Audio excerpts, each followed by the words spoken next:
Dispõe até 25 minutos na tribuna. Muito obrigada, deputado Átila, deputado companheiro de bancada do Estado do Amazonas.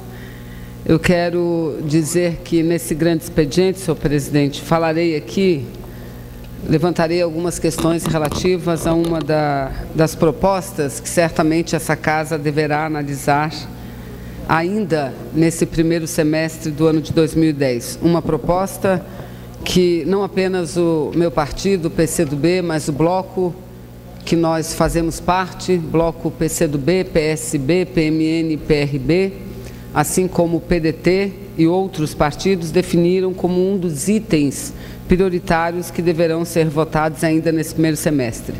E eu me refiro à proposta, senhor presidente, ao projeto que trata da redução da jornada de trabalho de 44 para 40 horas semanais, sem redução de salário. Uma proposta de iniciativa do senador Inácio Arruda, à época deputado federal, senador pelo meu partido, PCdoB, e também do hoje senador Paulo Paim. Uma proposta, portanto, de um parlamentar do PCdoB e um parlamentar do PT. E esse tema, senhor presidente, senhoras e senhores deputados, tem suscitado um debate profundo e de certo conteúdo, e mobilizações grandes de ambos os lados, tanto dos trabalhadores, por parte de todas as centrais sindicais, como do lado dos empresários.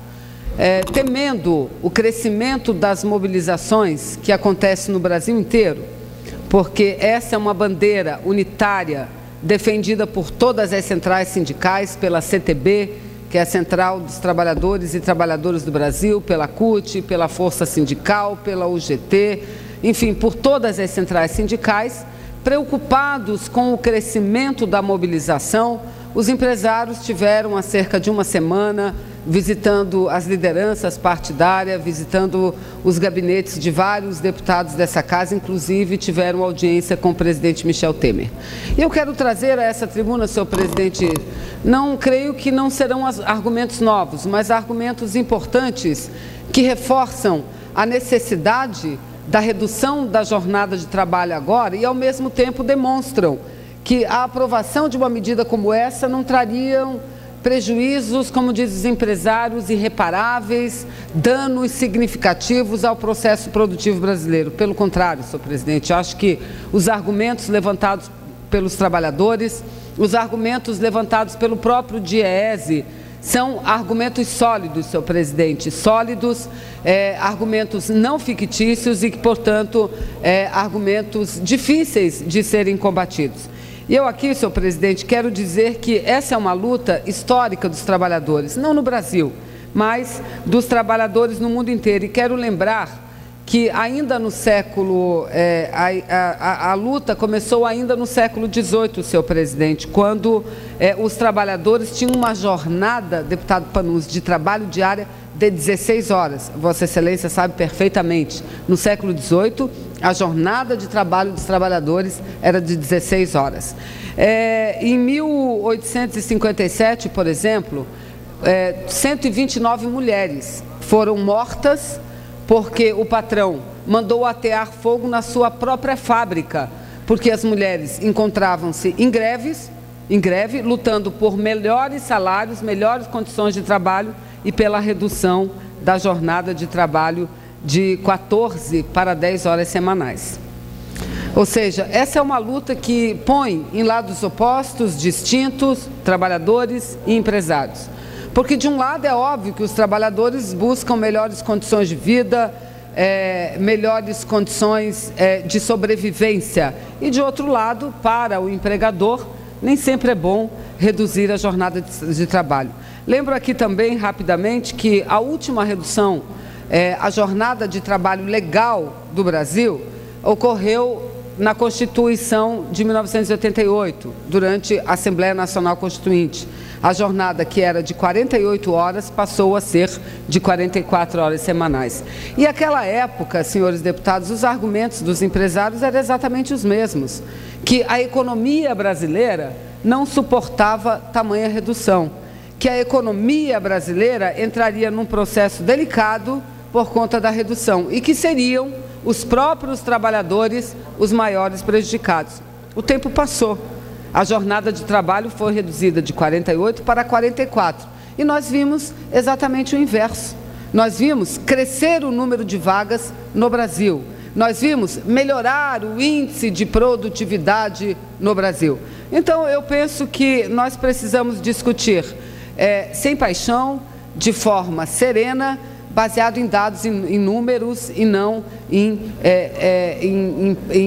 algo que se prevê sem qualquer base científica. E eu me refiro a alguns artigos que têm sido publicados na imprensa nesses últimos dias, e muitos são os artigos ou a favor, mas a maioria deles contrária à redução legal da jornada de trabalho no Brasil. Um deles faz parte, salvo engano, eu acho que foi um artigo recente publicado, ou um editorial recente publicado no jornal Estado de São Paulo, que denomina essa proposta como uma grande falácia, usa exatamente esse termo, ou como um desatino, que quem defende a redução da jornada de trabalho defende uma falácia e, ao mesmo tempo, comete um desatino. Mas aqui há um outro artigo, esse do dia de hoje, publicado por Celso Ming, que diz também que a jornada de trabalho poderá trazer desemprego ao invés de ampliar o número de vagas no mercado de trabalho.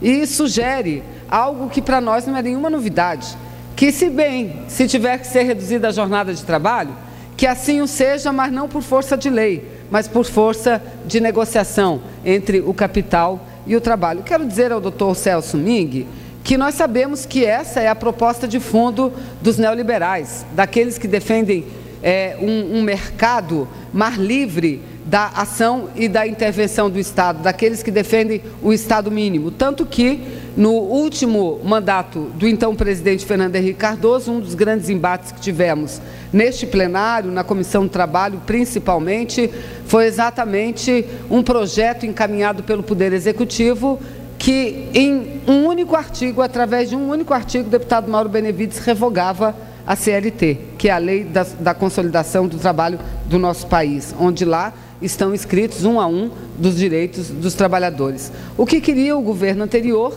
era dizer que os direitos trabalhistas, a negociação prevalecia ao legislado, ou seja, fazer com que todo e qualquer direito fosse submetido a uma negociação coletiva. E uma negociação coletiva poder diminuir período de férias, diminuir uma série de direitos conquistados a duras penas pelos trabalhadores durante lutas de anos e anos. Então, eu quero, antes de conceder a parte ao nobre deputado que solicita, eu só quero dizer o seguinte, dizer que dos argumentos a favor da defesa da redução da jornada de trabalho